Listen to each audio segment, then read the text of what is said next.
Hello, my name is Kumsil Kim Yoon, a professor of linguistics at William Paris University. I will talk about global bilingualism in U.S. from a perspective of East Asian ethnic communities. The U.S. Census reports that 19% of the population 5 years and over speaks a language other than English at home. That is, 1 of every 5 people in U.S. are living with 2 languages. According to the MLA language map, more than 300 languages are spoken in U.S. and 32 languages are spoken by more than 100,000 in mainland U.S. What is more interesting is 91% of U.S. population speaks English very well. Yet, unlike many people think, English is not an official language at federal level. These preliminary observations imply the complexity of bilingualism in U.S. The objective of this paper is to broaden the scope of research in bilingualism and introduce a notion of global bilingualism. First, the paper provides an overview of a major line of work engaging bilingualism. Second, it examines various language-related recent data, various language programs and practices, which will show the complex nature of bilingualism in U.S. Finally, the paper presents a notion of global bilingualism in U.S. from a perspective of East Asian language communities. Bilingualism engages a multidisciplinary field which involves various areas of research. Major line of work that have contributed to the field have focused largely on 3 areas. First, the area of linguistic-based psychological and sociological foundation examines historical backgrounds and develops and integrates various theories. Studies in this area are concerned with the child's bilingual and cognitive development and the effect that home and neighborhood have played in this development. They investigate ways of interfacing bilingual education with minority language maintenance as well as language decay and language revival. 2. The area involving the micro-classroom pedagogy and microeducation deals with the effectiveness of bilingual programs of different types. Researchers examine essential features of bilingual classrooms that foster bilingualism and academic learning, investigates various teaching methodology, and analyzes different views of the overall value and purpose of bilingualism in conjunction with the nature of multiculturalism in society, in schools, and classrooms. The sociolinguistic perspectives concentrate on language planning and policy. They raise critical issues reflecting diverse viewpoints about language minorities and bilingual education, investigates factors that generate disparity in preference between the assimilation of language minorities and language diversity, and examine language policies. Among the 3 areas of a major line, it is the 3rd area, the sociolinguistic perspective, that this paper pays a particular attention to.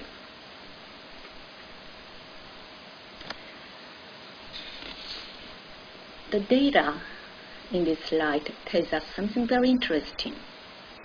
Over 10 million children who are between 5 and 7 years old speak a language other than English at home. However, over 2.7 million, 25% of total children, do not speak English less than very well. This high number indicates how challenging U.S. education for these English-limited children.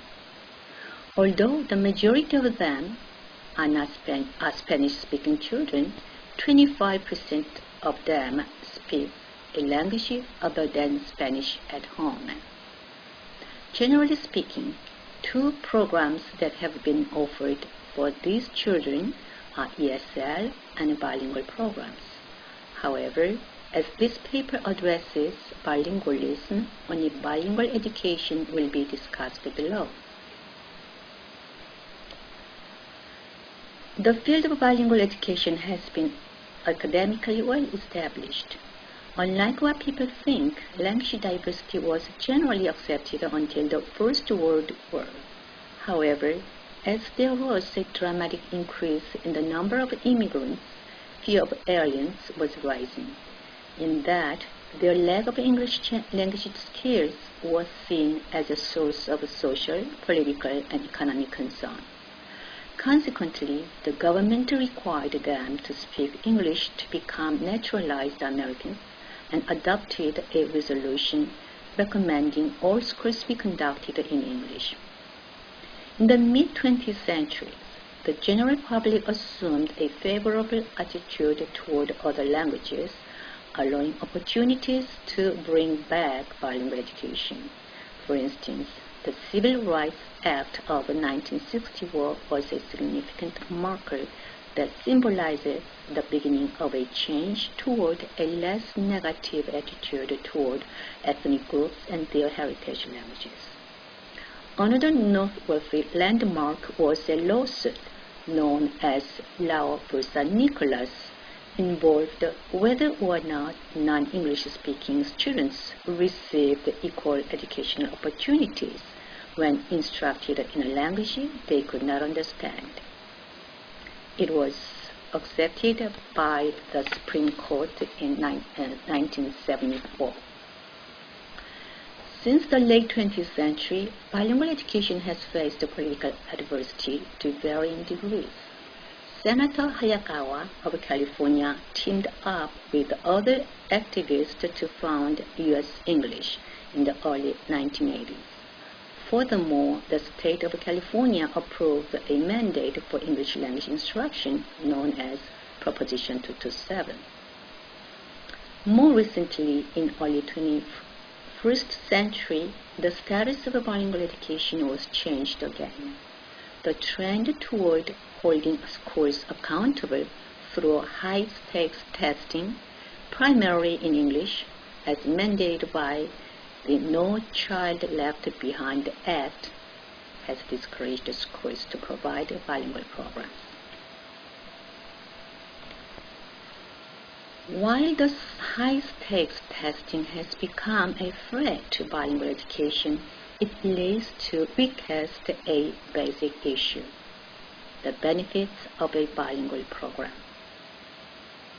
Recently, advocates for bilingual education have promoted two-way bilingual programs, or called dual language programs, by stressing their benefits. Unlike the bilingual programs, the dual language program is designed for both language minority and majority students. Each class is usually composed of an even number of students who speak English and those who speak another language, and bilingual teachers aim to keep the two languages separate in their classroom. The dual language programs is an interesting socio-political change in that it benefits students of the dominant language group as well as language minority students. Let's look at then closely the actual practices of the dual language programs in the U.S.